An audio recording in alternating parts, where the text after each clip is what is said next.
ಇವತ್ತು ಲಕ್ಷ್ಮೀ ಹೆಬ್ಬಾಳ್ಕರ್ ಅವರ ಹೇಳಿಕೆಯನ್ನು ಕೂಡ ಗಮನಿಸ್ತಾ ಇದ್ದೆ. ಕೆಲವು ಕಡೆ ಅಕ್ರಮಗಳಾಗಿದೆ ಅಂತೇಳಿ ಏನು ಕತ್ತೆ ಕಾಯ್ತಾ ಇದ್ದಾರೆ ನಿಮ್ಮ ಗ್ಯಾರಂಟಿ ಅಧ್ಯಕ್ಷರುಗಳು.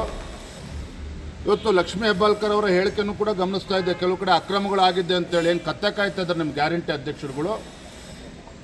ರಾಜ್ಯ ಮಟ್ಟದಲ್ಲಿ ಗ್ಯಾರಂಟಿ ಅನುಷ್ಠಾನದ ಅಧ್ಯಕ್ಷರು ಮಾಡಿದ್ದೀರಿ, ಉಪಾಧ್ಯಕ್ಷರು ಮಾಡಿದ್ದೀರಿ, ಕ್ಯಾಬಿನೆಟ್ ರ್ಯಾಂಕ್ ಕೊಟ್ಟಿದ್ದೀರಿ, ಪ್ರತಿ ಜಿಲ್ಲೆಗಳಲ್ಲೂ ಕೂಡ ಅಧ್ಯಕ್ಷರನ್ನು ಮಾಡಿದ್ದೀರಿ, ಪ್ರತಿ ವಿಧಾನಸಭಾ ಕ್ಷೇತ್ರದಲ್ಲೂ ಕೂಡ ಗ್ಯಾರಂಟಿ ಅನುಷ್ಠಾನ ಸಮಿತಿ ಅಧ್ಯಕ್ಷರನ್ನು ಮಾಡಿದ್ದೀರಿ. ಇನ್ನು ಕತ್ತೆ ಕಾಯ್ತಾ ಇದ್ದಾರೆ ಇವರು. ಸರ್ಕಾರಕ್ಕೆ ಹೊರೆ ಆಗ್ತದೆ ಅಂತೇಳಿ ಇವರು ಕೂತ್ಕೊಂಡು ಏನು ಮಾಡ್ತಾಯಿದ್ರು?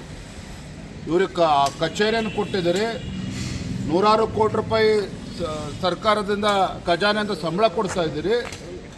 ಇವತ್ತು ಎಲ್ಲವನ್ನು ಕೂಡ ಪ್ರಶ್ನೆ ಮಾಡ್ತಾ ಇದ್ದೀರಾ ನೀವು. ಇದು ನಿಮ್ಮ ಸರ್ಕಾರದ ವೈಫಲ್ಯ.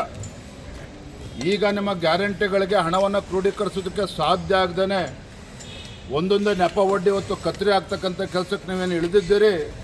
ಜನ ಚೀಮಾರಿ ಆಗ್ತಾ ಇದ್ದಾರೆ ನಿಮ್ಮ ಸರ್ಕಾರಕ್ಕೆ ಇವತ್ತು ನಿಮ್ಮ ನಡವಳಿಕೆಯಿಂದಾಗಿ.